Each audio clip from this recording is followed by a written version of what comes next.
Praise the Lord. கர்த்தருடைய நாமம் மகிமைப்படுவதாக.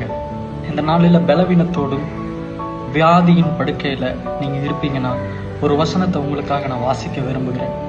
மத்தேயு 8வது அதிகாரம் அதில் 17வது வசனம் இப்படி சொல்லுது, அவர் தாமே நம்முடைய பலவீனங்களை ஏற்றுக்கொண்டு நம்முடைய நோய்களை சுமந்தார் அப்படின்ற வேத வசனத்தை பார்க்கணும். இயேசு கிறிஸ்து இந்த பூமியில வந்ததுக்கான நோக்கம் என்னுடைய பலவீனங்கள் நோய்களை அவர் அதை சுமந்து சிலுவையில வெற்றி ஜெயம் பெற்றிருக்கிறார். ஹல்லேலூயா.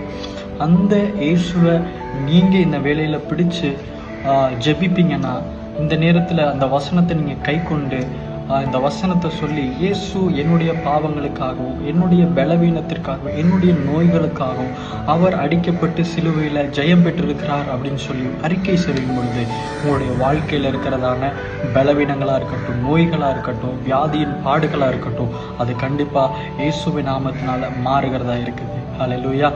God bless you all. Amen.